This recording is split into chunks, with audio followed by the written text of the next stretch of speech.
Adolfo, você Oi. recebeu o e-mail? Você recebeu meu e-mail? Hoje? Não, semana passada.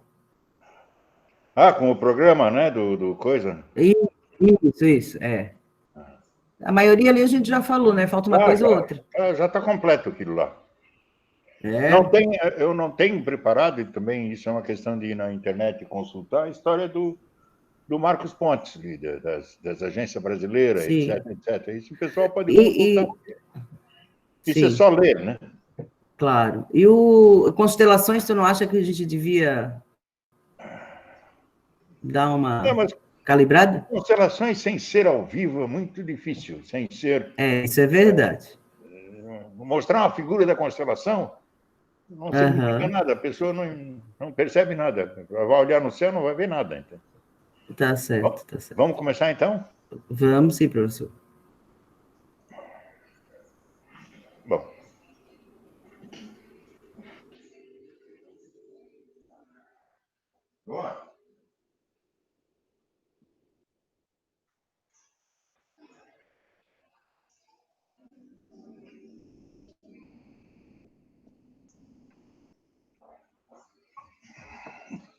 voltei, fui acender a luz. Estão me vendo?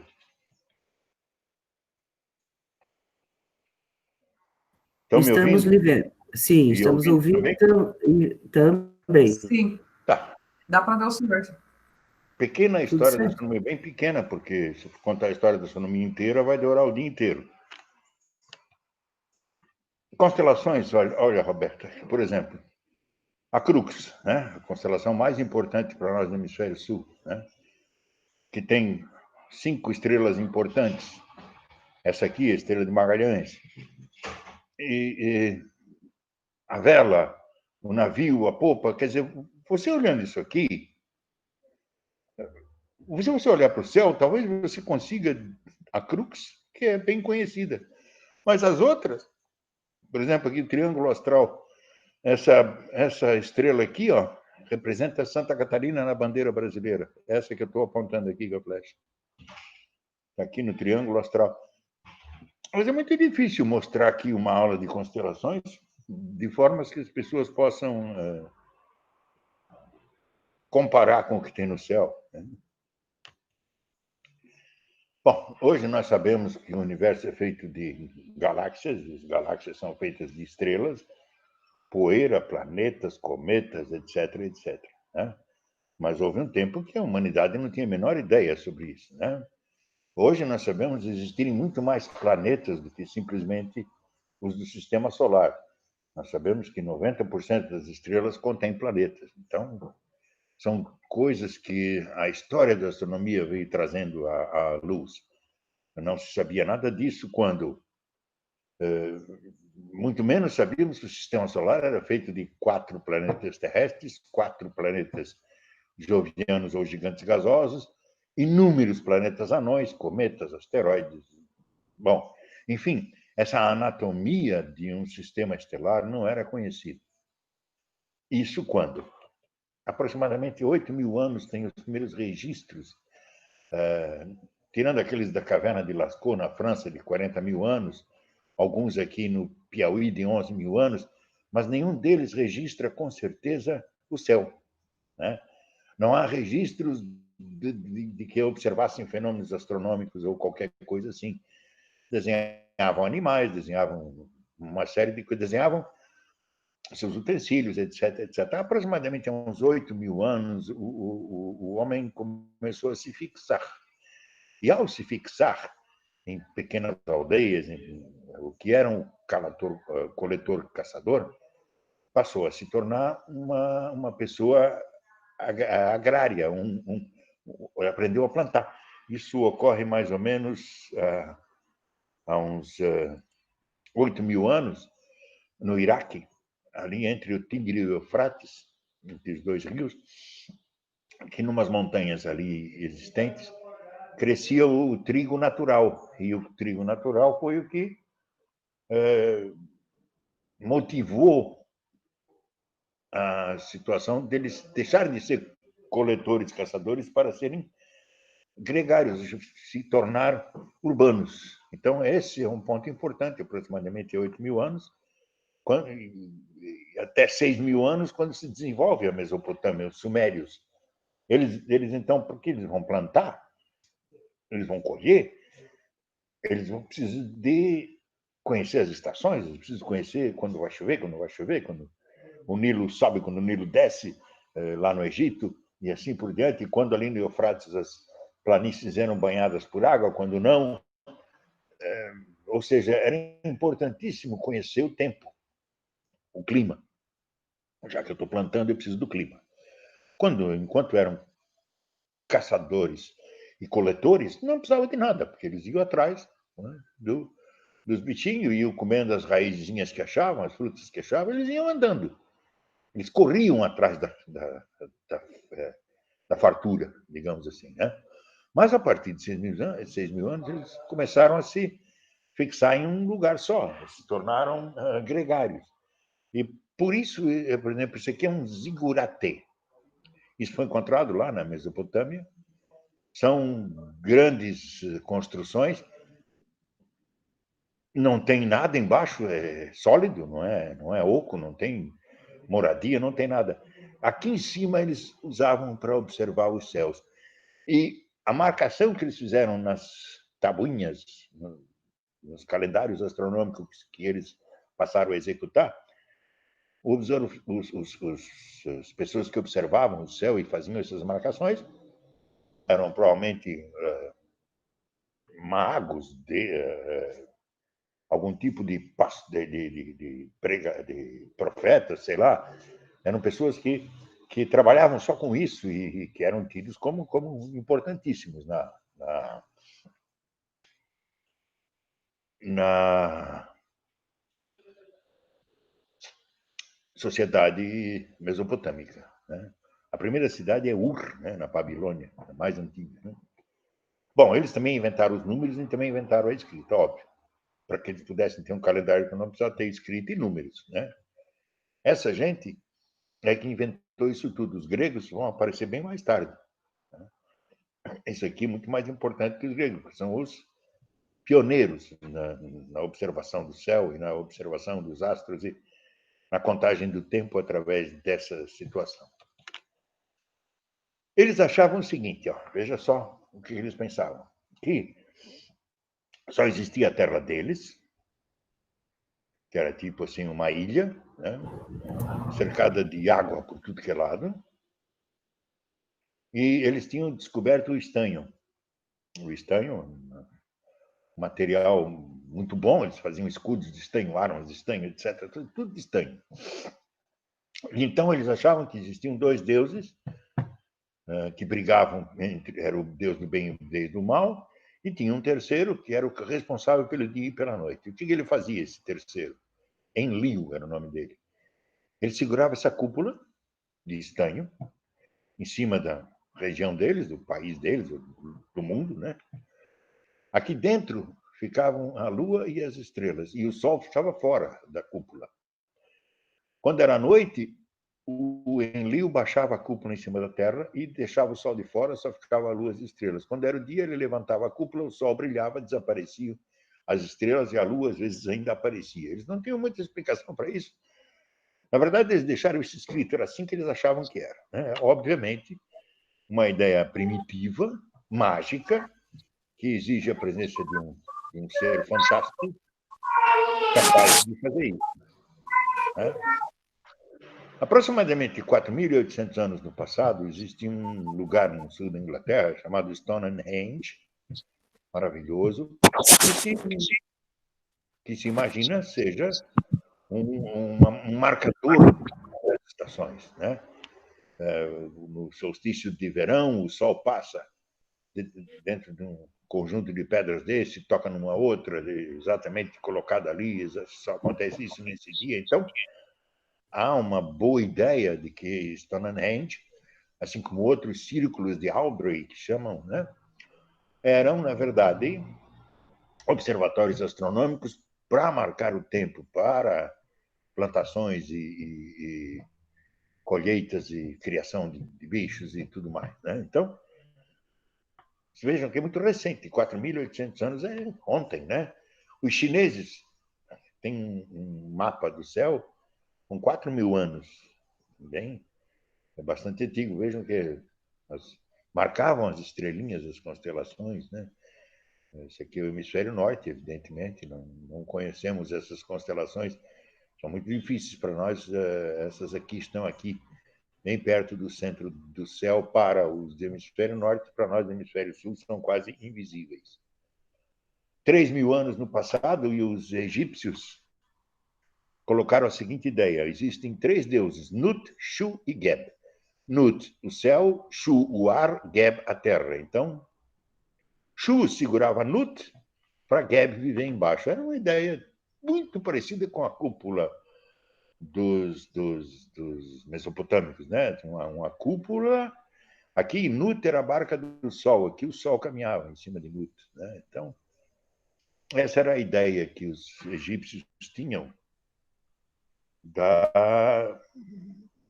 de como funcionava o universo. 3.000 anos no passado, e aqui na América Central se descobriu essa construção dos astecas, né, e dos maias, que tinham um observatório astronômico, também marcavam as estações, era importante para eles, porque a água era importantíssima ali na planície central do México, né, no Planalto Central do México. E também os incas no Peru também faziam uso da agricultura, né? A gente diz que batata é coisa da alemão, não. A batata foi descoberta aqui.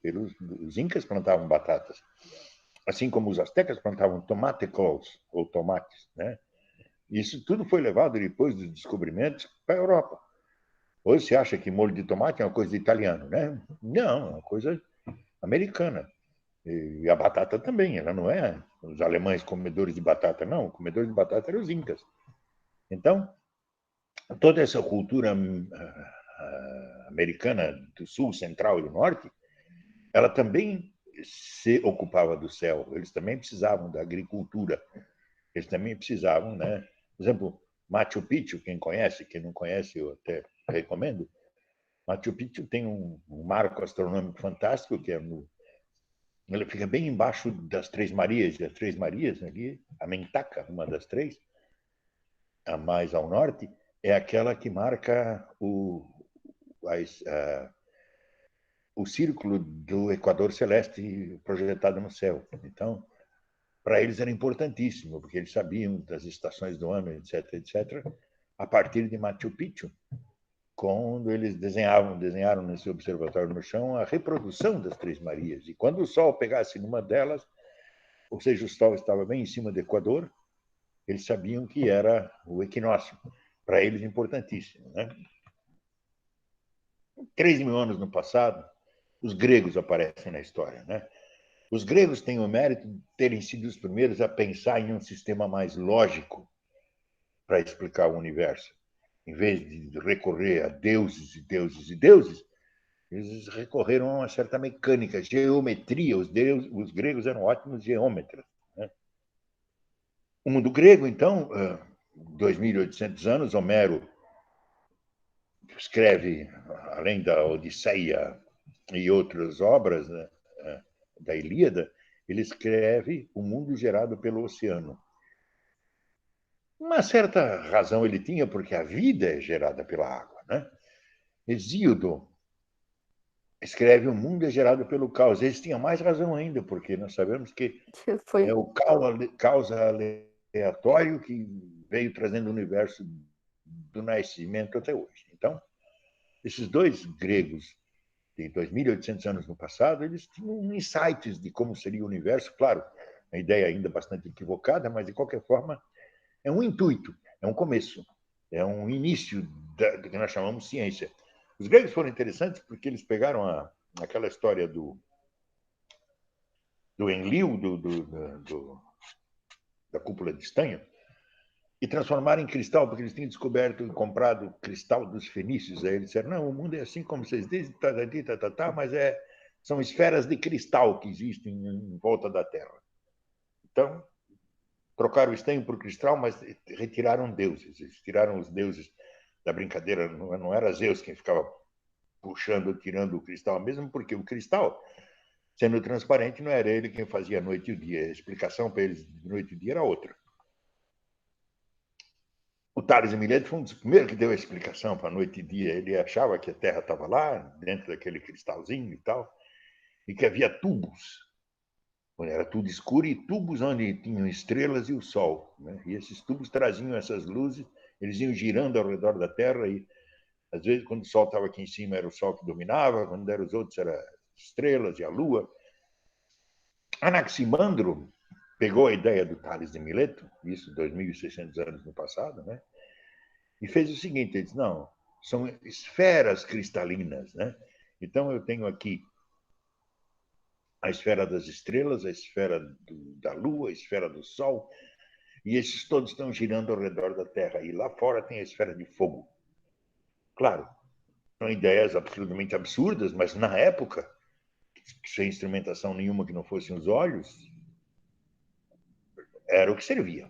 Há 2.400 anos, Aristóteles, o famoso Aristóteles, que foi o mentor e o tutor de Alexandre o Grande, né? Ele coloca a Terra no centro.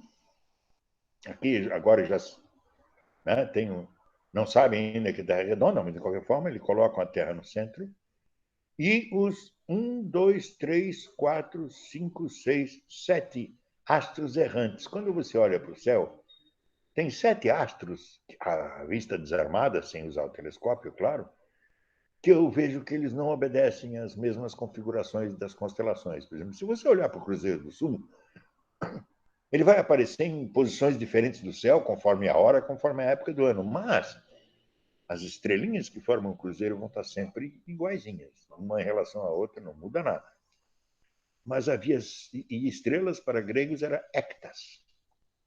Mas havia os planam-hectas, ou estrelas errantes, estrelas que planavam, que voavam. Tanto o Sol quanto a Lua, como Marte, Vênus, Marte, Mercúrio, Vênus, Júpiter e Saturno, não estão sempre na mesma constelação. Eles ficam viajando, esses ficam viajando em constelações que eles chamaram de zodíaco, caminho dos animais. Eles não sabiam do que se tratava ainda. Aliás, eles não sabiam que são corpos redondos, iguais ao nosso. Eles achavam que eram estrelas distantes, né? Não sabiam do que se tratava. Então, para Aristóteles,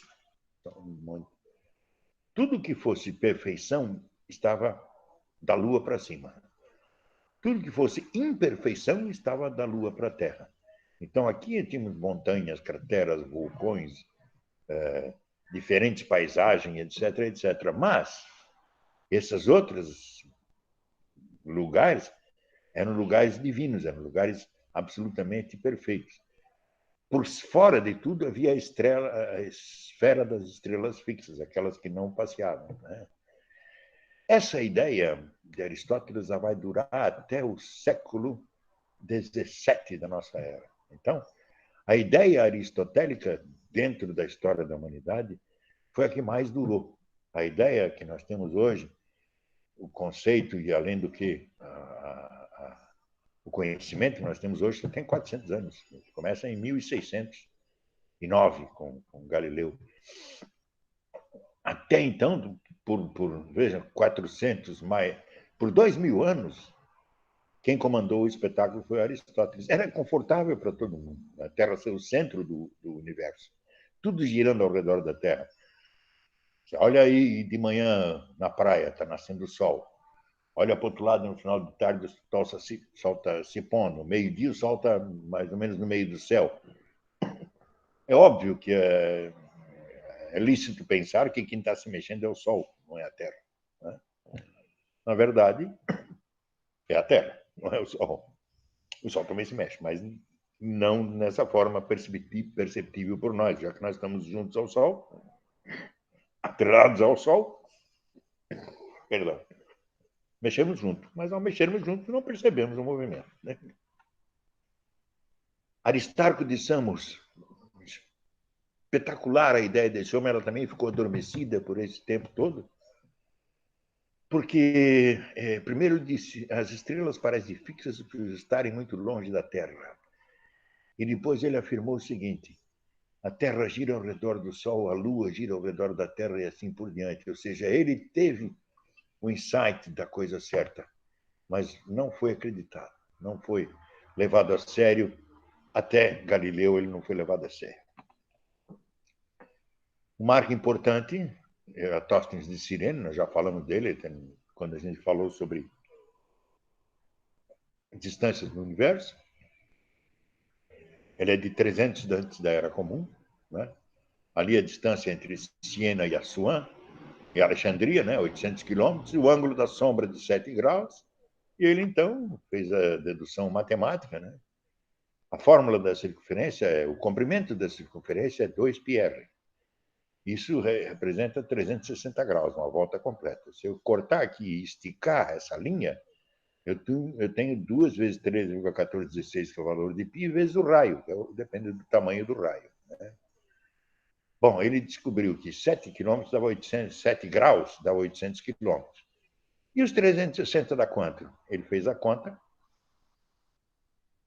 deu 41.142 quilômetros. Ou seja, utilizando a fórmula do comprimento da circunferência, ele chegou a um diâmetro de 13.000 quilômetros. Nós sabemos que o diâmetro da Terra é 12.700 e pouco, ou seja, ele errou por menos de 1%, ele errou uma quantidade mínima, usando só o pensamento científico, pode-se dizer assim, né? Utilizando só geometria e sombra, né? Se ele tivesse feito essa medição em cima de um meridiano, ele teria acertado 100%, mas como ele importou a medição, ele acabou errando 1%, né? Mas, de qualquer forma, foi o primeiro insight científico de como está o planeta, o tamanho do próprio planeta, né? 300 antes da Era Comum. Outros tentaram explicações por causa da órbita de Marte, que era complicada, como nós vimos, lembra? Os planetas terrestres, a órbita de Marte, que vai para frente, depois volta, dá aquela laçada no céu.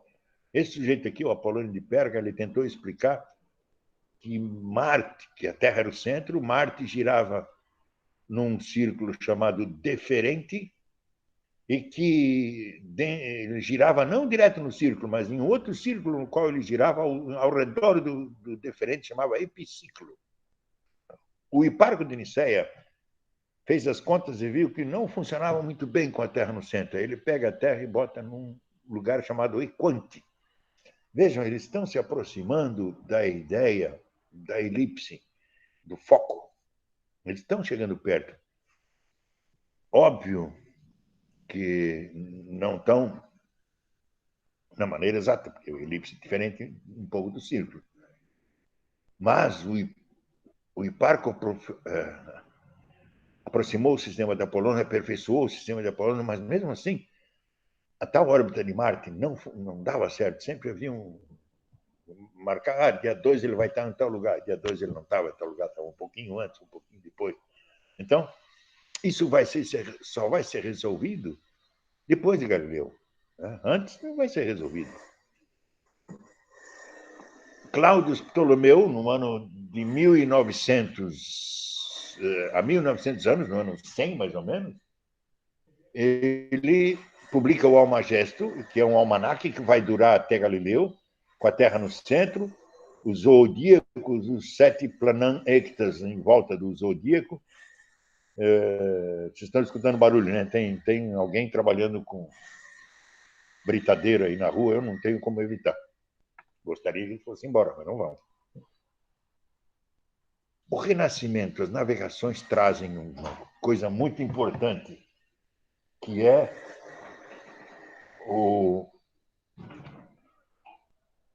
a possibilidade de você utilizar o céu para viajar.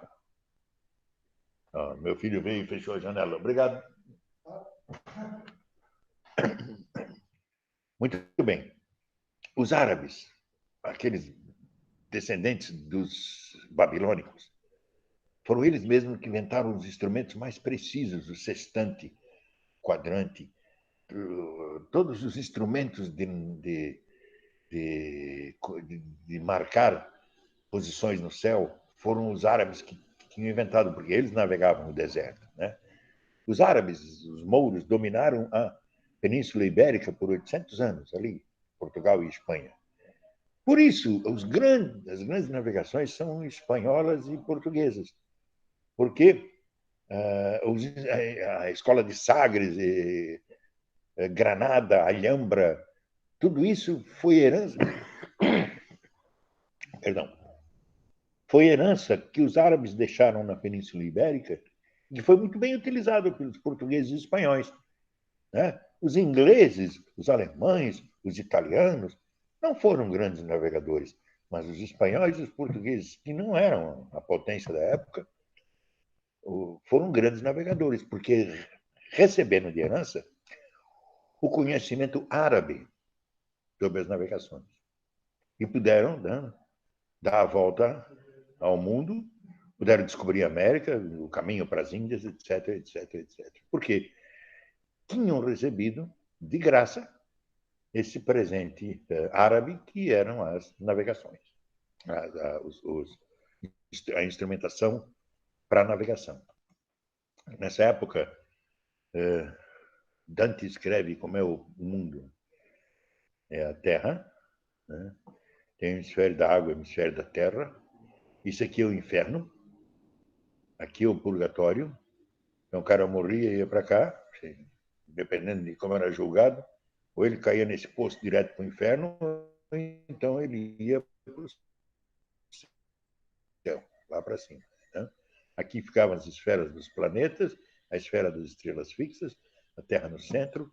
Então, até o ano 1600, isso aqui dominava. Isso aqui do ano 1400 e pouco, 1500. Então, isso aqui, quando o Brasil foi descoberto, era assim que eles imaginavam que era o universo. Era pequeno o universo, muito pequeno. Só tinha a Terra, os outros planetas, que eles não sabiam do que se tratava, e lá o paraíso empírio, né?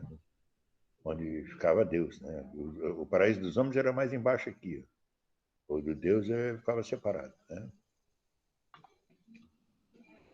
Ou seja, o conhecimento astronômico até Galileu Galilei, 1564, 1642, o tempo de vida dele, né, não saiu do lugar porque ele era baseado no olho. Então, no olho você não enxerga muita coisa, mas aqui o Galileu Galilei vai inventar um instrumento que vai nos conduzir até, recentemente, Stephen Hawking. Ou seja, aos grandes telescópios a possibilidade de enxergar o universo da maneira como ele é, e não da maneira como a gente imagina que seja, né? Ou seja, Galileu Galilei é de uma importância absoluta no conhecimento astronômico. Ele nasceu em Pisa, 1564, morreu em Florença em 1642, e em 1609, em Pádua, ele comprou um óculo de aumento inventado por um holandês chamado Hans Lippersley.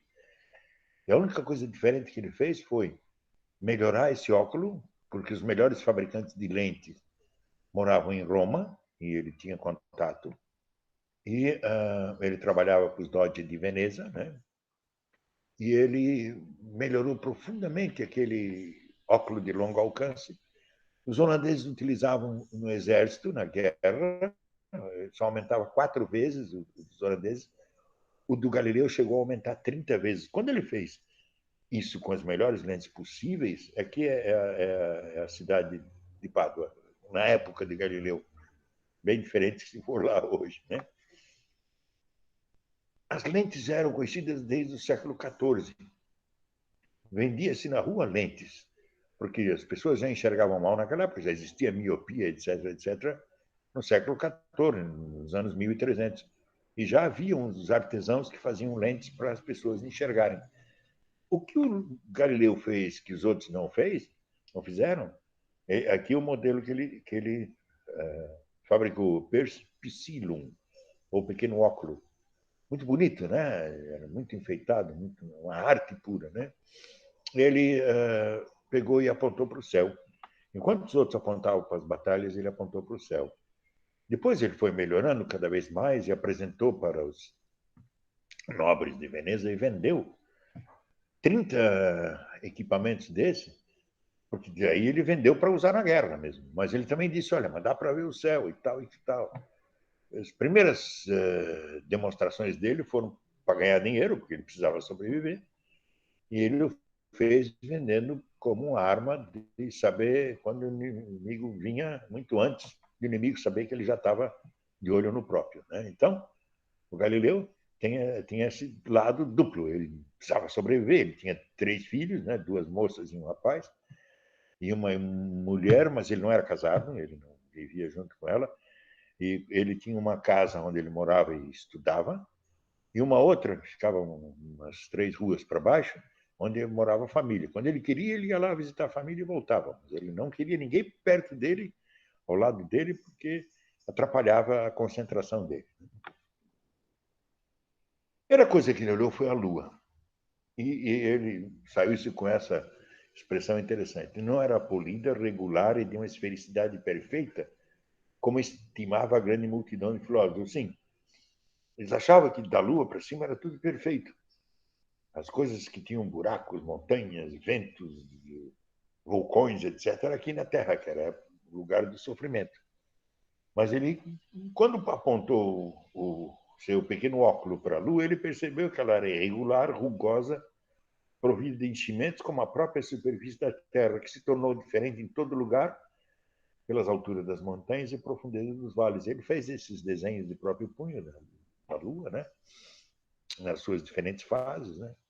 Ou seja, ele percebeu só essa história de que lá para cima tudo é perfeito, não é bem assim, não.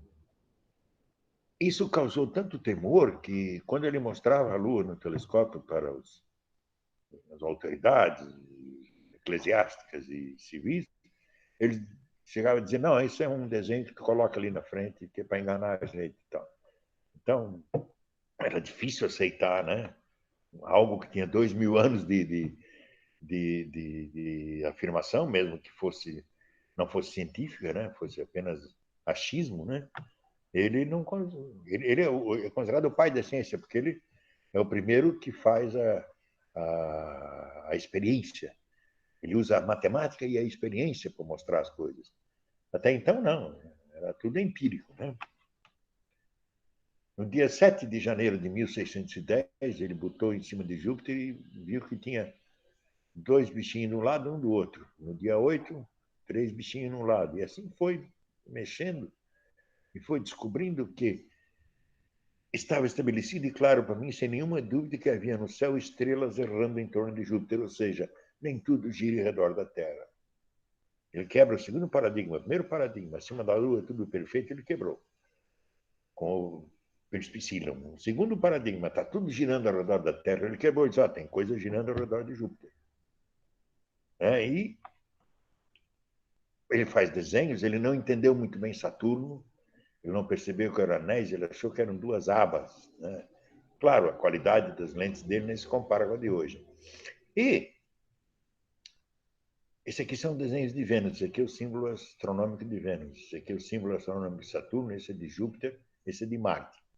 Ele observou todos esses corpos e de Vênus ele mostrou o seguinte, olha, tem uma hora que ele é fino e grande, depois ele vai diminuindo e aumentando, diminuindo e aumentando, diminuindo e aumentando. O que é isso? Ele disse, olha, esse é o Saturno, né? Ele disse, isso só pode acontecer se ambos, Terra e Vênus, estiverem circundando o Sol, como diz Copérnico, né? E Vênus estiver mais próximo do Sol do que a Terra, porque então o que acontece? Quando ele vem vindo para cá, o Vênus vai ficando assim, porque ele está chegando mais perto, ele fica maior, mas a parte iluminada que a gente vê é menor. Quando ele passa, vem para cá ou está no lado de lá, ele fica mais longe, fica menor, mas a parte iluminada que eu vejo é maior. É como a Lua. Né? Ele tem essas fases, Vênus tem essas fases, porque ele está entre nós e o Sol. Então, obviamente, ele quebra o terceiro paradigma. Né? Ele diz, nós estamos girando ao redor do Sol. Então, ele quebra os 3 paradigmas numa feita só com o seu Perspicillium. Ele muda completamente a visão do mundo. É claro, na época não foi aceito pelas autoridades e tal e coisa, mas outros colegas deles, simultaneamente, foram atrás das ideias dele e aí perceberam que, né, o Johannes Kepler conseguiu um perspicilo e trocava cartas com Galileu, né? E Johannes Kepler vai descobrir uma série de, por exemplo, ele também descobriu, o Galileu, que o Sol tinha manchas. Nós hoje sabemos o que são as manchas, são protuberâncias geradas por diferença de polo magnético, de campo magnético positivo e negativo, né? E que fazem essas explosões espetaculares do Sol, né? E ele descobriu essas manchas. Aliás, o Galileu ficou cego de tanto olhar para o Sol, porque ele não se protegia. Ele botava o negócio para o Sol, olhava durante 1 minuto e já saía, mas ele acabou ficando cego no fim da vida por causa disso. Ele não teve a percepção de deixar o Sol de fora, né?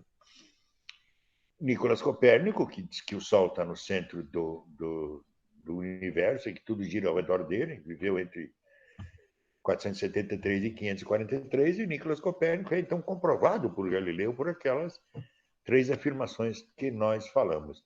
Existia aqui, simultâneo a Galileu, Tycho Brahe, era um dinamarquês entre 1546 e 1601, que contratou um matemático para fazer os cálculos, porque ele tinha os melhores instrumentos, a precisão dos instrumentos, ele fazia grandes instrumentos, então a precisão de arco para segundo, de segundo para segundo, de minuto para minuto, de grau para grau, era ótima a precisão. Então, e ele contratou um matemático para fazer as contas das órbitas que ele estava conseguindo desenhar. Muito bem. O nome desse matemático era Johannes Kepler, que viveu de 1571 até 1630.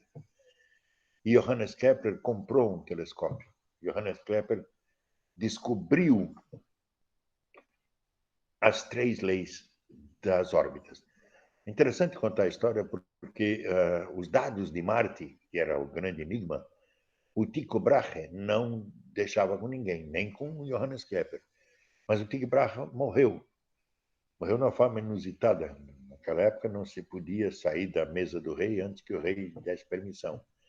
E o Tycho Brahe gostava de tomar um vinhozinho. Ele tomou tanto e precisava urinar, mas não pôde sair da mesa, porque o rei ainda estava na mesa. E o rei ficou 2, 3 horas conversando na mesa e ele se trancando ali. Isso acabou provocando uma infecção urinária e 2 semanas depois ele estava morto. Quando ele morreu, o seu discípulo Kepler então teve acesso a todos os documentos do Tycho Brahe, inclusive as posições de Marte no céu. E através das posições de Marte no céu, Kepler, matemático bom, descobriu que as 3 leis, que são: os planetas orbitam ao Sol, que ocupa um dos focos da elipse. Orbitam em forma de elipse. Os raios vetores que saem dos planetas e atingem o Sol cobrem áreas iguais em tempos iguais. Nós vamos explicar isso no final da nossa conversa como um adendo, porque isso eu sei que é meio difícil de entender. E a terceira lei de Kepler, a distância elevada ao cubo que separa um planeta do Sol é proporcional ao tempo que ele leva para dar a volta ao redor do Sol elevado ao quadrado. Essas 3 leis vão resolver totalmente o enigma do céu. Eu vou conseguir calcular as distâncias dos planetas, os tempos que eles levam, etc, etc, etc. Né? Com os dados que o Tycho Brahe deixou para Johannes Kepler, mesmo sem ter vontade de deixar, porque não gostaria de que eles eram assim, as coisas, o conhecimento era muito pessoal, o conhecimento era muito trancado, né? Não se ensinava essas coisas assim, tão simplesmente.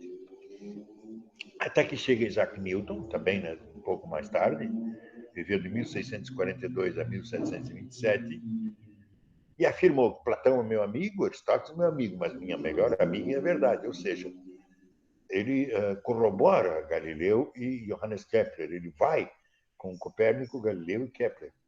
Uma vez, Newton perguntado como ele enxergou tão longe, ele disse: eu subi em ombro de gigantes. Ele se referia a Galileu Kepler e Copérnico. Né? Ele inventa o telescópio refletor, que é o telescópio, por exemplo, se você for ao telescópio espacial, ao futuro James Webb, ele é composto de um espelho enorme aqui no fundo e um prisma secundário aqui. Ou seja, a mesma coisa que Newton inventou é usada até hoje. Utilizando-se da Lua e do financiamento que um amigo dele, o Edmund Halley, fez, ele publica Os Principia, o famoso livro de Isaac Newton, onde ele demonstra a força da gravidade, como é que funciona, né? O famoso canhão de Newton, ele diz assim, se eu conseguir colocar velocidade suficiente numa bala de canhão, ela nunca mais volta para a Terra, ela fica em órbita da Terra. Isso tudo ele calculou, aquela famosa fórmula F igual a mg sobre d ao quadrado, né? E foi financiado pelo Halley, que era amigo dele, e o Halley é quem descobriu que os cometas eram periódicos, né? O famoso cometa de Halley foi uma descoberta de Edmund Halley, né? Em 1629 até 1695 viveu Christian Huygens e Giovanni Domenico Cassini. Christian Huygens era um holandês e Cassini era um italiano, mas que foi trabalhar na França, em Paris, a convite do Rei Sol, e fundou o Observatório de Paris. Quem for a Paris, vá visitar aqui esse observatório. Exatamente esse prédio existe ainda lá, muito bonito, e o nome da avenida onde ele está é a Avenida Cassini. Né? Na verdade, ele era italiano, de Bolonha, o nome dele é Giovanni Domenico Cassini, mas quando ele se mudou para França, ele resolveu afrancesar o nome, e ele passou a ser Jean-Dominique Cassini. Seus dois filhos, seu filho e seu neto, sucederam na condução do Observatório de Paris. E a Revolução Francesa poupou os Cassini, porque sabia que eram cientistas e, apesar de serem servos do rei, eles foram poupados. Era o neto do Giovanni, foi poupado, né, pela Revolução Francesa, porque continuou trabalhando para os revolucionários. Christian Huygens descobre Titã, a lua de Saturno, descobre que são anéis, e Giovanni Domenico Cassini descobre que são separados anéis, a famosa divisão de Cassini, que se chama. Então, esses dois trabalharam exaustivamente o planeta Saturno. Isso, veja, lá em 1609 é que temos aqui o telescópio, né? Ainda no século XVII, um pouco no XVIII, as coisas começam a progredir geometricamente, porque eu tenho agora melhores lentes, melhores artesãos, o conhecimento passa a se tornar cada vez melhor, maior, e possível, então, mais instrumentos precisos, e com isso as descobertas vão se acumulando. Né? Quando chega aí no século XVIII para XIX, o famoso William Herschel, que morreu exatamente no ano da independência do Brasil, né? Constrói telescópios fantásticos na Inglaterra. Ele era um alemão, maestro e construtor de telescópios, e maestro e astrônomo. A profissão dele, ele ganhava vida como maestro, e ele foi uma guerra na Alemanha. O pai dele era militar, ele tocava oboé na banda militar da Prússia, e o pai, para salvar a vida do filho, sabia que os militares, ao serem presos, seriam executados, né? Estavam perdendo a guerra. Ele pegou o filho e a filha, o William e a Caroline, e mandou embora para a Inglaterra, que era aliada da Prússia nesse embate. E foram ele e a Caroline para a Inglaterra, inicialmente para a cidade de Bath, banho, né? Que é a antiga cidade fundada pelos romanos, né? E tinha banhos, águas termais. E mais um irmão mais novo dele que foi junto. E lá ele foi empregado como organista, né, tocador de órgão da igreja, mas nas horas vagas ele começou a construir telescópios, até que ele construiu esse monstro desse telescópio aqui. Ele pediu dinheiro para o Ray George, na época 2.000 libras, né? Era muito dinheiro, 4.000 libras, era muito dinheiro, uma coisa fantástica. E esse telescópio nunca funcionou direito, porque ele era não era prático, ele era muito pesado, enorme. O camarada para olhar nele ficava aqui assim, é um newtoniano. E aqui tem um monte de gente para girar, subir e descer, virar para um lado e para o outro. Então, ele requisitava um mínimo de 8 pessoas para poder trabalhar. Não existia motor elétrico ainda, né? Nem motor a vapor, né? Que pudesse fazer esse serviço. Né? Quer dizer, o motor a vapor até já existia, mas nunca pensaram em fazer isso, porque a fumaça iria atrapalhar a observação. Então, com telescópios menores, ele descobre Urano. A irmã dele, a Caroline, é a primeira mulher a descobrir cometas, e ele é quem descobre o planeta Urano. Então, vejam bem, nós temos 7 dias de semana, porque 7 eram os plananectas, né? A Lua e o Sol, Mercúrio, Vênus, Marte, Júpiter e Saturno. São 7. Por isso, 7 dias da semana. Porque se você pensar como é que é em espanhol, é lunes, viernes, é lua, Vênus, etc, etc. Em inglês também é assim. Em francês também é assim. Em inglês é Monday, Sunday, o dia da lua, o dia do sol. Tuesday, o dia de Thor, o dia de Marte, né, de Ares. E assim por diante. Em português, que não é assim, porque em português eles não conservaram essa ideia greco-romana e transformaram o calendário semanal em um derivado da feira. Sábado fazia feira. Então, o domingo era Domênico, dia do Senhor, e a segunda-feira era o segundo dia depois da feira, a terça-feira, o terceiro dia depois da feira, e assim por diante. Não conservaram essa ideia dos plananectas. Por sorte, Herschel não tinha existido ainda na época de Aristóteles, porque senão seriam 8 os dias da semana e não 7. Né? Um pouquinho mais tarde, seriam 9.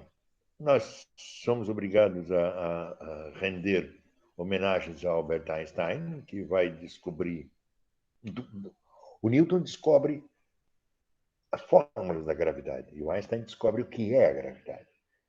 A gravidade é a distorção do espaço-tempo pela presença de uma massa muito grande, ela provoca a distorção do espaço-tempo e, com isso, há uma órbita. É como se você jogar uma bolinha de gude numa pia, ela vai ficar girando por um tempo. Né? Mas isso é que são as órbitas, ou seja, a grande massa provoca uma distorção no espaço-tempo. Aqui não é só... Aqui é uma representação em 2 planos, mas a gente tem que pensar em todos os planos. Tá? De sorte que isso é uma das grandes descobertas de Einstein. Né? Isso é a relatividade geral. Né? A restrita é a velocidade da luz é absoluta, ninguém consegue superar, e a geral é o que são as órbitas. Então, é importantíssima a descoberta de Einstein. Opa, em vez de ir para frente, eu fui para trás. Edwin Hubble, que viveu de 889 a 53, eu já era nascido quando ele morreu, e com esse telescópio Monte Palomar descobre a distância que está Andrômeda, descobre que existem galáxias. Vejam, isso em 1926. Meu pai já era nascido quando se descobriu que existiam galáxias. Eles achavam que aquelas nuvenzinhas que tinha no céu, olhando com o telescópio, eram coisas da nossa própria galáxia. Até que o Hubble mostrou. Ele e Henrietta Levy, lembram da Henrietta Levy, das variáveis cefeidas, que calcula a distância de Andrômeda, 2,2 milhões de anos-luz, e ele disse, isso aqui não pertence à Via Láctea, é outra galáxia. Então, vejam, no século XX é que se vai descobrir que existem galáxias. Então, o progresso do conhecimento astronômico é lento e recente, extremamente recente. Né? Nós, agora, somos privilegiados, temos internet, temos temos satélites lá em cima, temos um observatório de que jeito aqui no Chile, eu mesmo conheço, já estive lá, os observatórios do Chile que são fantásticos, maravilhosos, mas a grande parte da vida da humanidade foi no escuro, foi sem saber absolutamente nada. Não podemos criticar a maneira como Aristóteles e os antigos interpretavam o céu. Eles não tinham equipamento, eles não tinham a possibilidade de interpretar de outra forma, né? Hoje nós exploramos todo o espectro eletromagnético, nós sabemos que todo o comprimento de onda emitido pelos astros é possível de ser interpretado. Por exemplo, ondas de rádio têm o tamanho mais ou menos de um prédio, micro-ondas têm o tamanho de uma panela, infravermelho tem o tamanho de um protozoário, luz visível tem o tamanho da bactéria, ultravioleta tem o tamanho de uma molécula, o raio-x de um átomo, o raio gama de um núcleo atômico. Por que esses aqui são perigosos? Porque eles agem nas moléculas e nos átomos, eles ultrapassam, né? Eles entram e alteram, né? Por isso essa radiação aqui deve ser evitada. Essas radiações aqui, ó, isso aqui é calor, nada mais, micro-ondas. Então, essa história de cuidado com o forno de micro-ondas é bobagem. Micro-ondas não faz mal nenhum, tá? O perigoso estão aqui, ó. Mas hoje nós conseguimos analisar todo esse espectro. Nossos equipamentos, nossos satélites, nossos telescópios não trabalham só na luz visível, trabalham em todos os comprimentos de onda, porque as estrelas emitem em todo o espectro. O Sol emite ondas de rádio, micro-ondas, infravermelho, que é o calor, que é visível, que é a cor dele, é o jeitão dele. Emite ultravioleta, que a camada do ozono nossa consegue segurar. Emite raio-x e emite raio gama durante as explosões, né? São perigosíssimos. Se não tivéssemos nosso campo magnético, lembra do nosso campo magnético, de formato de aranha, que defende desses dois aqui. E ultravioleta defendido pelo ozônio. Esses aqui, os radiotelescópios, ó, observam o universo nesse comprimento de onda. Alguns satélites observam aqui, ó, nesse. Muitos observam aqui. Então, hoje, o nosso conhecimento do universo ele está diretamente ligado a esse espectro eletromagnético. Nós não olhamos só a luz visível, nós observamos todo o espectro eletromagnético, né? De formas que podemos afirmar que nós moramos numa galáxia espiral de núcleo barrado, quase perto da periferia, e fazemos parte desse sistema que tem planetas e estrelas anãs. Fazemos parte de um grupo local que compõe Via Láctea e Andrômeda gigantescas galáxias rodeadas de pequenas galáxias satélites que estão sendo absorvidas pelas grandes, e fazemos parte de um universo praticamente infinito para a nossa dimensão de 1,5 metro, né? 2 metros.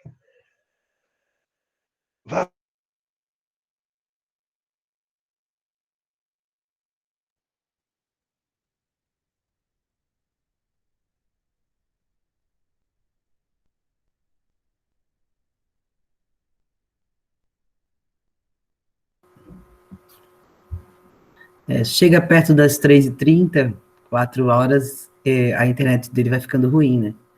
Mas daqui a pouco ele volta. Vamos aguardar, pessoal. Pelo que eu estou observando, está quase terminando essa parte.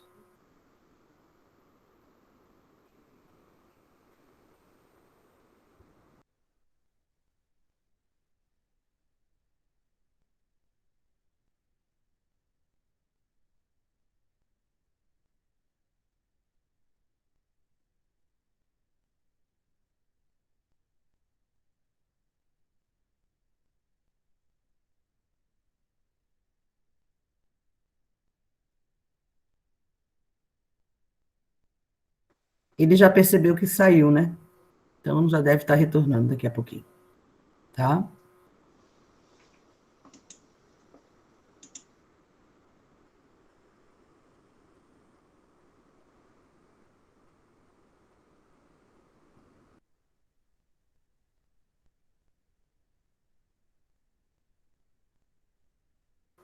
Oi, professor.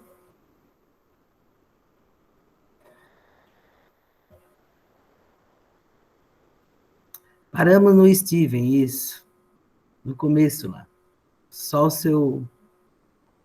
o seu áudio está desligado.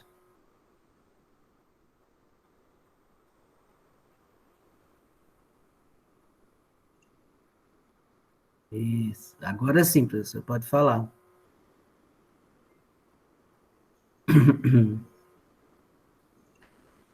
Então, as ideias de Stephen Hawking são as mais avançadas que nós conhecemos hoje.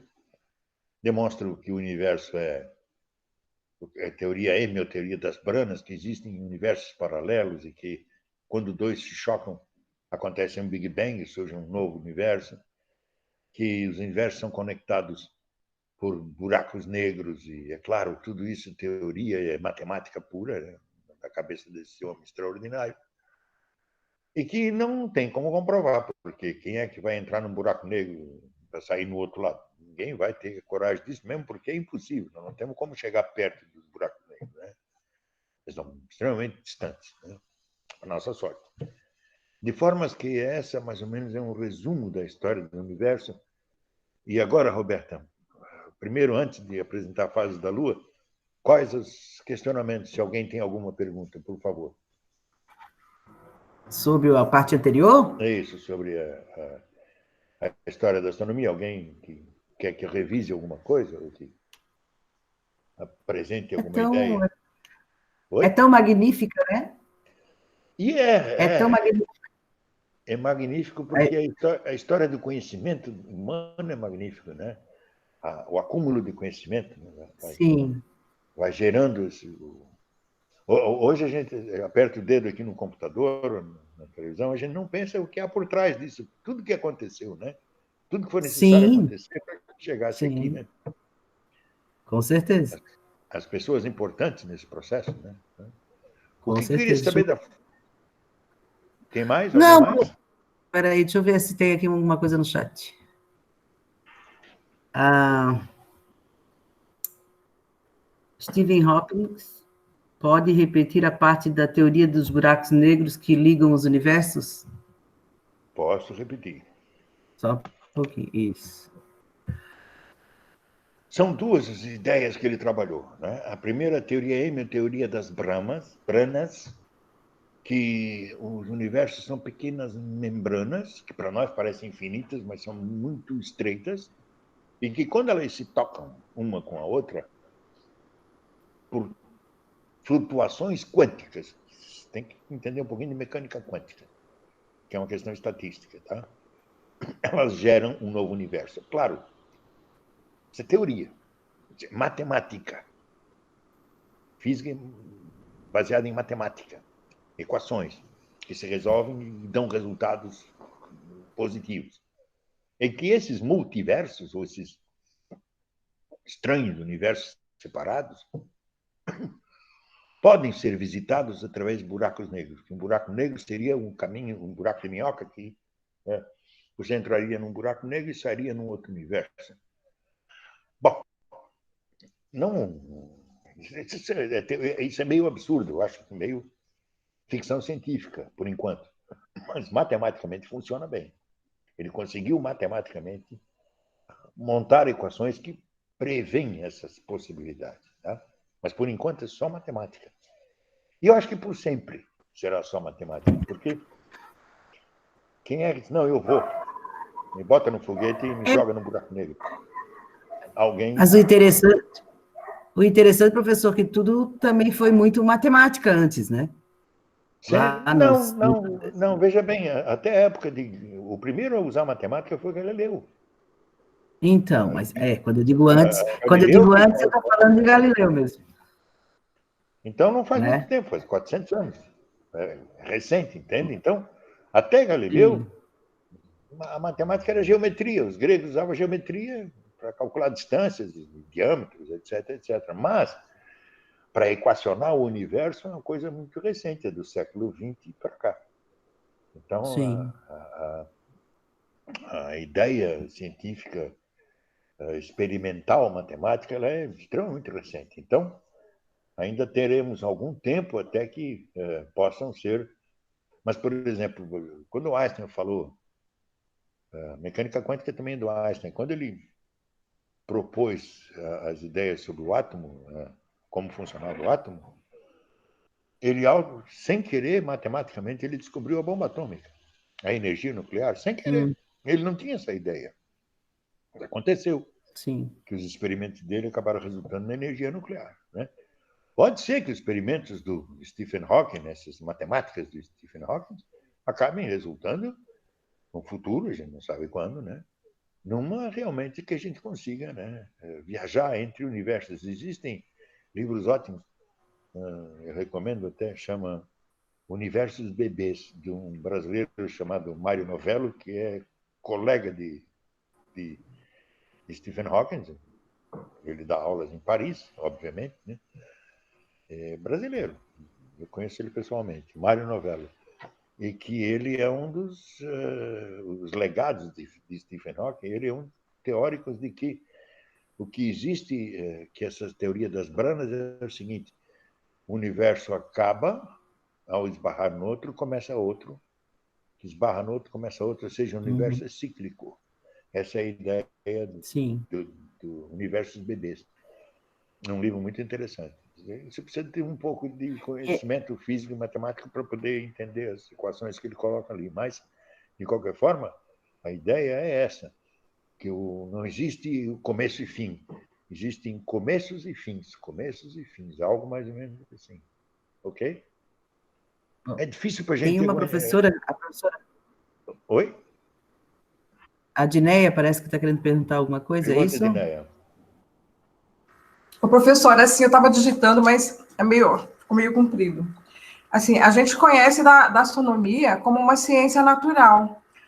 Segundo os pesquisadores, a astronomia é uma das ciências mais antigas, tão antiga quanto o surgimento do homem, assim, a origem do homem. Então, assim, sendo a astronomia, ela não era estudada como astronomia, ela era estudada como filosofia, no caso. Ela não tinha uma necessidade de astronomia, ela era estudada no âmbito da filosofia e da matemática, assim, no caso. Tudo era filosofia. Lembra ali, deixa eu ver se eu consigo chegar lá rapidinho, para te mostrar uma coisa muito interessante. Nesse passadinho que eu queria perceber. Não era polida, regular e de uma esfericidade perfeita, como estimava a grande multidão de filósofos, mas sim irregular. As pessoas que pensavam a vida até o século XX eram chamadas de filósofos. Não existia essa divisão científica, física, matemática, astronomia, não. Eles eram generalistas, eram filósofos. Então, assim, Leonardo da Vinci, por exemplo, ele, né, desde anatomia até armas de guerra. Ou seja, para eles era filósofo, era aquele cara que pensava, né? O método científico vai ser criado por esse sujeito chamado Galileu. Tá? Ele é que abre o método científico. A partir do ano 1600, então, nós temos um pouco dessa ideia da matemática misturada, e deixa de ser um pouco de filosofia, mas até então, desde o começo da humanidade, eram pensadores. O Aristóteles, ele não fez experiência nenhuma quando ele disse assim, ó, a Terra tem... o universo é feito de terra, água, ar e fogo, e éter, que é o que permeia as estrelas. Então, ele não fez experiência nenhuma. Ele apenas pensou aquilo. Ou seja, era filosofia mesmo, né? Ele perguntava assim, mas por que se jogar uma pedra para cima ela cai de volta na Terra? Ele jamais respondeu porque a velocidade não era suficiente para ela entrar em órbita. Ele apenas disse, porque o lugar natural da pedra é no chão, por isso ela volta para a Terra. Então, a fumaça sobe porque o lugar natural da fumaça é o ar, por isso ela sobe. Ou seja, eles não tinham uma ideia científica, eles tinham uma ideia filosófica. A ideia científica vai ser inaugurada com Galileu, Isaac Newton, etc. E essa turma toda aqui do final. Concordo plenamente com você. Até Galileu é só filosofia pura. Assim, mas atualmente existe a especificidade da astronomia. Hoje é uma ciência à parte, né?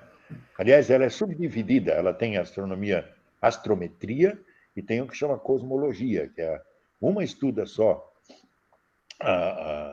as distâncias e os comportamentos. E a cosmologia estuda a origem do universo, que é o que Stephen Hawking faz, a cosmologia, né? A astronomia, ela divide hoje, eu tenho astroquímica, astrobiologia, astrometria, tem uma série de subdivisões da astronomia, mas até Galileu Galileu nem existia astronomia, todo mundo olhava para o céu e imaginava o que bem entendia, né? Tanto é que as constelações do zodíaco eram representações ou de deuses ou dos animais que eles trabalhavam, que usavam, né? Caranguejo, escorpião, leão, virgem, hidra, que é uma grande serpente, e assim por diante. Mas, na verdade, aquilo era filosofia. Ciência é o que fazemos hoje.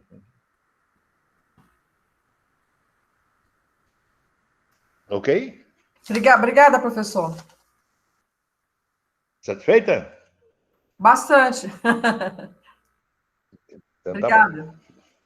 Vamos adiante. Eu vou explicar o que é a fase da Lua agora, porque a Roberta pediu, né? A gente olhando para o céu, cada dia que passa a Lua, né? Ela vai crescendo, depois vai decrescendo, né? No céu. O que significa isso, né? Por que isso acontece? Isso acontece porque, veja bem, a Lua não tem luz própria, ela reflete a luz do Sol. Como ela está girando ao redor da Terra, quando ela está aqui, ó, na frente do Sol, a gente não enxerga nada, porque o Sol não deixa. Mas à medida que ela vai girando ao redor da Terra, vai iluminando cada vez um pedacinho maior, até chegar aqui no outro lado, quando ela é iluminada inteira. Isso acontece, veja aqui, a luz do Sol, lua nova não enxergo, a lua emergente, a lua crescente, a lua convexa crescente. À medida que ela vai andando para cá, a maior parte dela eu vou enxergando, pois o Sol vai iluminando, e eu vou vendo até que eu vejo ela inteira de frente. Depois ela vai minguando até voltar para nova. Muito bem. Isso acontece porque o plano da órbita lunar ele não é paralelo ao plano da órbita da Terra, ele está inclinado em 5 graus, ou seja, a Lua faz isso aqui. Ó. Então, quando ela está aqui, ela recebe a luz inteira do Sol e ela parece cheia. Quando ela está aqui, o Sol, ela fica na frente do Sol, não dá para enxergar nada. Claro, existem os eclipses e tal, os nodos ascendente e descendente, e isso aqui, né? O fato desse plano da órbita da Lua ficar girando ao contrário, no movimento retrógrado, e dá uma volta completa. Os nodos dão uma volta completa em torno do plano da eclíptica, ou da Terra, a cada 18,61 anos. Então, eclipses se repetem a cada 18,61 anos o mesmo eclipse, o mesmo tipo de eclipse. O eclipse ocorre quando, por esse giro, ele não fica tão alto, daí ele pega a sombra aqui. Ou ele fica bem na frente do Sol. Como ele é 400 vezes menor que o Sol, mas está 400 vezes mais perto, um consegue tampar o outro. Então, o que eu tenho, na verdade, é a Terra caminhando aqui e a Lua fazendo isso. Ó. As fases, a luz vem daqui, aqui é nova, crescente, quem está aqui na Terra, aqui, ó, vê só um pedacinho, cheia, quem está aqui na Terra vê todo o disco da Lua e assim por diante. Falei que eu ia explicar a segunda lei de Kepler, né? De Kepler, porque é uma lei complicada de entender. O raio que liga um planeta ao Sol descreve áreas iguais em tempos iguais, leis das áreas. O que significa, como nós estamos... Isso aqui é um exagero, tá? A elipse que a Terra orbita ao redor do Sol não é tão grande assim. Nenhuma delas é tão grande assim. Então, o foco não fica tão distante assim do centro. Fica perto do centro. Por isso foi difícil perceber. Quando eu estou no periélio, na parte mais próxima do Sol, ele tem que andar, essa área A é igual a essa área A aqui. Ó. Ela aqui é mais gordinha, digamos assim, ela aqui é mais magrinha, mas esses lados aqui são maiores, aqui são menores. Então, essa área é igual àquela, em termos de metros quadrados, ou quilômetros quadrados. ou unidades astronômicas quadradas, como quiserem, né? O que diz a lei de Kepler é que essa área é igual àquela, e para que essas áreas sejam iguais, ele aqui precisa andar mais rápido, e aqui mais devagar. O que acontece com isso? Periélio, esse ano foi 7 de janeiro. O afélio é dia 4 de julho. O verão 2019-2020 teve 90 dias e 29 minutos, porque ele teve que andar rápido aqui, ó, para fazer no mesmo tempo que esse trajeto aqui, que anda bem devagarinho de A até B. Então, no inverno é mais duradouro que o verão. 94 dias, 10 horas, 31 minutos. Ok? Entenderam a diferença? As estações não são iguais. O verão... Impressionante. Hã? Impressionante. Impressionante. O verão para o hemisfério sul, isso aqui vale para o hemisfério sul, para o hemisfério norte é exatamente o contrário, né? O verão para o hemisfério sul, por estar perto do periélio, o verão é rápido. E o nosso inverno, por estar perto do afélio, é mais devagar que a Terra anda. Para os do hemisfério norte é o contrário. O verão deles é longo e o inverno deles é curto. Quer dizer, curto. A diferença, esse ano é bissexto, a diferença são 3 dias, tá? Esse ano, por ser bissexto, dá 94 dias, tá? É essa a ideia. Perguntas?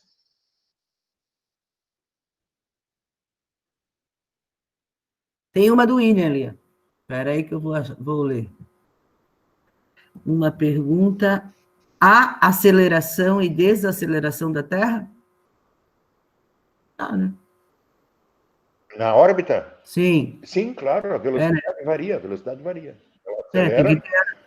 Tem que ter aceleração, né? A força de aceleração da gravidade, ela é inversamente proporcional à distância. Se eu estou numa distância menor, a força é maior. Né? Então é mais rápido. Se eu estou numa distância maior, a força é menor. Então é mais lento. Bem interessante. Espera aí. Então, a velocidade do movimento de translação não é constante? Não é constante. Não tem um dia igual ao outro. Ah, muito interessante. É tudo média. Por exemplo, o valor do dia é média. É claro que, por uma questão prática, nossos relógios são 24 horas. Nós vamos fazer... Cada dia tem um valor. Entende?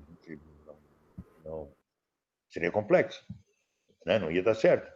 Mas o fato é que cada dia tem um valor. Que seja segundos, décimos de segundo diferente, mas cada dia tem um valor. Muito interessante. Que massa. Sabe que quando a gente é leigo no assunto, né? A gente acha que tudo é aquilo ali igual, né? Matematicamente falando, são 24 horas, 56 minutos e tantos segundos. Mas quando vai aprendendo assim, tu vai entendendo que tudo tem um... Aulas? Eu sempre falo em valor médio, valor médio, valor médio, Sim. valor médio. É claro que no teu relógio, no meu relógio, não vamos usar isso, né? Senão ficaria... Cada um ia ter um horário, né? Se marcava um encontro, né? Se levar em conta ainda a relatividade de Galileu, em que não existe simultaneidade, isso um dia, quem sabe, a gente consiga explicar, quem sabe uma aula sobre isso a gente possa fazer, que não existe simultaneidade, não há 2 eventos simultâneos no universo, porque as velocidades são sempre diferentes. Então, imagine só, se não há simultaneidade e não há constância no valor dos dias, os relógios seriam complicadíssimos. Você marcaria um encontro, não chegava nunca. Não dava certo jamais. Porque marcava um encontro pelo teu relógio, o outro marcava pelo dele, né? E como não há simultaneidade, um ia dar num lugar, o outro ia dar no outro. Então, é melhor que esses valores médios, essas convenções continuem existindo, porque é com elas que nós tocamos a vida prática. Tem uma pergunta aqui ainda, professor. Como que... O Sonic Man perguntou do buraco negro. O que ele quer saber do buraco negro? Pergunta para ele. Tem outras Dinéia pessoas. Borges, qual é o interesse no buraco negro também? O que você quer saber do buraco negro? O que é isso? O que interessa no buraco negro para vocês? É porque eu acredito, professor, sabe? É como a minha conta bancária, né? Um buraco negro. Entende? Assim, o buraco negro, no meu, a meu ver, no meu entender, assim, nas minhas pesquisas, ele não é muito antigo. Ou se eu estiver falando coisas erradas, o senhor me corrige, por favor. Porque ele é um assunto, assim, meio recente. Como é que acontece essa situação aí do buraco negro? Ou ele sempre existiu, não sabia? Do século XX. Ele é século XX, então, ele não é velho, ele é recente. Não, é uma ideia recente. Né? Uhum. E comprovada. E o mais interessante é que já foi comprovado. Né? Sim. Não, assim, o que apareceu? O que tem nesse buraco negro? Também. Oi? Agora tem muita gente falando junto. Nada. O que tem nesse buraco negro? O que tem? A maior gravidade possível. A maior gravidade possível está no buraco negro. Ele está falando nada desse buraco negro. Nada. É a maior gravidade possível. Nem a luz escapa do buraco negro. Simplesmente não se aproxime de um buraco negro. O buraco negro, ele sobe e absolutamente destrói qualquer objeto. Ele passa a ser parte dele. Ele aumenta a massa dele. Não o tamanho, a massa. O tamanho eles não têm, eles são singularidades, eles não têm tamanho. Eles são, você tem que imaginar um ponto do espaço menor que a cabeça de um alfinete. Mas ali está concentrada uma força gravitacional milhões de vezes a força gravitacional do Sol. Milhões de vezes. Então, se você entrar no que chama horizonte de eventos, chega a se aproximar muito do buraco negro, você vai fazer parte dele imediatamente. Senão, você só vai orbitá-lo, como a Terra orbita o Sol, por exemplo. Né? O horizonte de eventos do buraco negro não é tão grande assim. Por exemplo, a Terra não seria absorvida por um buraco negro se o Sol fosse um buraco negro. A Terra ia, numa velocidade, orbitar o Sol. Nós vamos ficar tudo tonto aqui o tempo todo. Ok? Alguma outra? O que mais eu posso explicar sobre o buraco negro o buraco negro é o final de uma estrela extremamente massiva, ou lembra que a gente mostrou?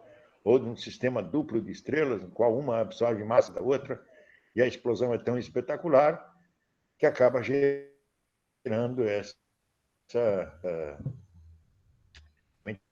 absurda. Ela tá certo. Recentemente foi comprovado a existência do buraco negro através das ondas gravitacionais. Né? Que foram detectar ondas gravitacionais para ondas essas que foram provocadas pela interação entre dois buracos negros. No centro das galáxias, os buracos negros se juntam. Existe no centro da galáxia Via Láctea um buraco negro, parece que tem 200 milhões de massas solares, né? Assim. Muito mais do que enorme, muito maior do que qualquer coisa que você possa imaginar. Ok, professor. Você pode passar para mim? O William falou ali, o buraco negro. O William, repete ali o que tu colocou. Espera aí que eu já digo para o senhor, professor. O William botou alguma coisa sobre o buraco negro tem uma massa... Eu não consegui ler por inteiro. Espera aí um pouquinho, professor. O buraco negro tem uma massa gigantesca e concentrada num espaço pequeno? Por isso a gravidade é tão grande? Exatamente isso. O espaço... Isso. E o espaço é tão pequeno que ele é indetectável. Você não pode dizer que ele tenha 1 milímetro. Olha! Ele não tem nem isso. Ele é um ponto. Ele é um ponto ele é chamado uma singularidade. Ou seja, ele é um ponto do espaço com essa força gravitacional, mas ele não existe o buraco. Assim. Ok, professor. Não, existe um ponto do espaço onde a gravidade tem esse valor absurdo. Tá? Mas não vá procurar um buraquinho lá, porque não vai achar. Ok, professor, o senhor pode mandar a aula para mim? Ok. Pode. Mas assim, voltando ao buraco negro, ele circula, ele fica em movimento, sugando corpos assim, ou ele tem uma estabilidade, ele é parado? Ele está lá. É o que o William falou, de buraco ele não tem nada. Ele está lá, ele não sai buscando as coisas. Vou lá consumir a Terra. Não é assim. Imediatamente estragado. Mas a Terra não vai sair daqui para ir atrás de um buraco negro. Nem a nossa estrela Sol, ao final do dia, vai se transformar num buraco negro. Ela não tem massa para isso. Mas quando ela chegar em gigante vermelho, nós já não existiremos. Então, pouca diferença vai fazer o buraco negro. Mas ele atrai corpos. Ele suga corpos, né? Corpos celestes. Se você entrar no horizonte de eventos, ele vai buscar. Diz, não, vem cá. Vem cá que eu quero engordar mais um pouquinho. Se você tiver a má sorte de fazer isso. Né? Ok? Tá, o William fez mais uma pergunta ali, que era... Deixa eu ver aqui, ele falou que de buraco não tem nada, eu concordo, de buraco não tem nada. É só um nome muito mal colocado. Né? Tá, ele quer saber também, e na próxima semana? Aceito sugestões. Aceito sugestões. Como eu disse, eu tenho muitas palestras, muitas coisas publicadas e aulas feitas de nível universitário. Então, de nível básico, assim, que eu tinha, eu mostrei, né? Mas se quiserem um assunto específico, peçam daqueles que já fiz, eu posso repetir. Ou então, alguma coisa, por exemplo, a relatividade. O que é a relatividade? Se houver interesse, eu apresento. Vou procurar fazê-lo de uma forma que seja inteligível para todos, né? Mas eu consigo fazer. Se vocês quiserem, eu falo sobre a relatividade, se tiverem interesse. Tá? Vocês comuniquem-se, Roberta, pelo WhatsApp comigo.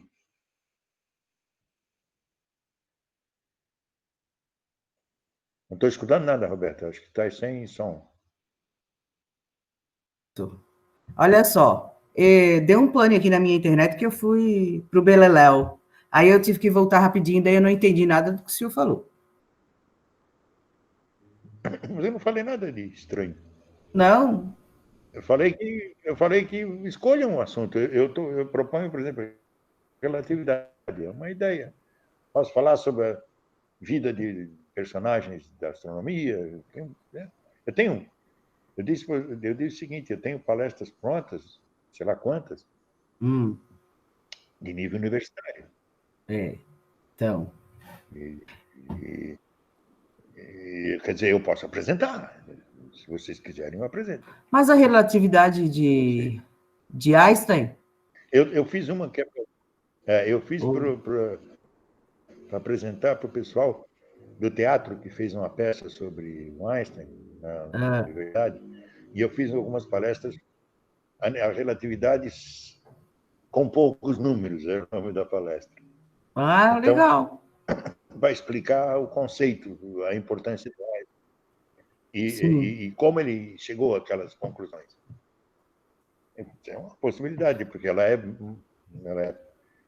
apesar de ser um pouco pesada, mas ela é fácil de entender.